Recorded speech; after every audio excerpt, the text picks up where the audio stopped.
Bismillahirrahmanirrahim. Pintu terbuka, langit terbentang, sinar memancar menyapa hati. Langit ilmu luas dipandang, gapura diri menyuluh erti. Assalamualaikum warahmatullahi wabarakatuh. Salam sejahtera dan salam martabatkan budaya membaca.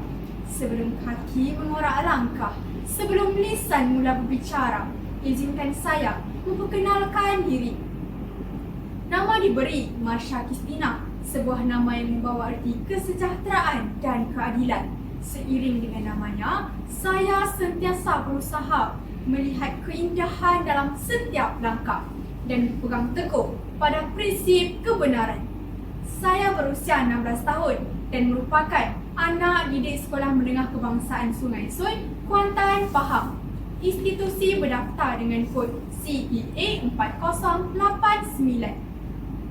Pada hari ini saya di sini bukan sekadar untuk menyampaikan sebuah bicara, tetapi untuk membuka jendela jiwa kepada sebuah perjalanan. Perjalanan mengenali diri, memahami makna dan mencari hakikat kehidupan. Saya ingin berkongsi sebuah karya yang cukup istimewa, Gapura Diri, nukilan A. Aziz Rahman, terbitan Dewan Bahasa dan Pustaka yang mempunyai sebanyak 190 halaman muka surat yang bercetak.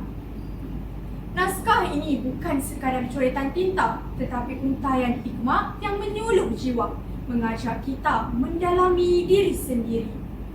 Buku ini bukan sekadar untuk dibaca, tetapi untuk difahami, direnungi dan dihayati dengan penuh penghayatan.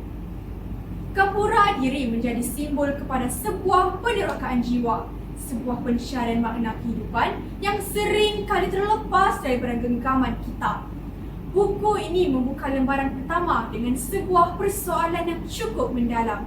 Siapakah kita sebenarnya? Sering kali dalam hidup, kita berlari mengejar sesuatu yang jauh di hadapan, sehingga kita terlupa untuk berhenti sejenak dan merenung ke dalam diri.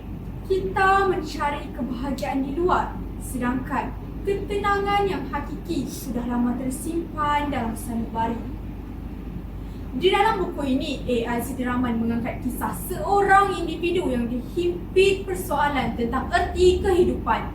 Dia meredah perjalanan dengan penuh keraguan, pencarian dan penemuan, bukan sahaja untuk memahami dunia, tetapi lebih penting lagi untuk mengenali dirinya sendiri. Sebagai pembaca, kita diajak untuk menghayati detik-detik sunyi dalam pencarian watak utama. Sunyi yang bukan kosong, tetapi sunyi yang mengajarkan makna. Dalam sepi itulah, kita mungkin akan menemui sesuatu yang telah lama hilang, iaitu hakikat kewujudan dan tujuan kita di dunia ini. Buku ini mengingatkan kita tentang sebuah perjalanan dan mengenali diri bukanlah sesuatu hal yang mudah. Ia penuh dengan kesilapan yang perlu diperbetulkan, kekecewaan yang perlu diterima dan cabaran yang harus diharungi. Namun di sebalik semua itu, ada kekuatan yang menanti, ada ketenangan yang tersembunyi dan jawapan yang selama ini kita cari. Salah satu bait yang cukup menyentuh hati dalam buku ini ialah setiap langkah adalah tanda yang harus dibaca. Setiap pertemuan adalah rahsia yang harus dirungkai. Kata-kata ini mengajarkan kita bahawa tiada satu pun hal yang berlaku dalam hidup ini secara sia-sia. Setiap detik, setiap peristiwa dan setiap insan yang hadir dalam hidup kita membawa makna yang tersirat, hanya menunggu untuk ditafsir dan difahami.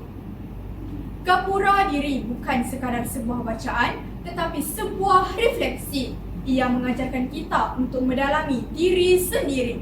Barangkali dalam pencarian ini, kita akan menyoal kembali setiap langkah yang telah diambil dan menilai semula arah yang sedang kita tuju. Barangkali dalam pencarian ini, kita akan menemui kekurangan. Namun, bukankah dengan kekurangan, kita akan belajar menjadi lebih baik? Barangkali dalam pencarian ini juga, kita akan menemui kekecewaan. Namun, bukankah kekecewaan juga adalah guru yang mengajarkan kita tentang ketabahan? Akhir kata, saya akhiri perbicaraan saya dengan serangkap pantun sebagai renungan. Buku dibuka, minda berseri, setiap kata menyentuh sanubari.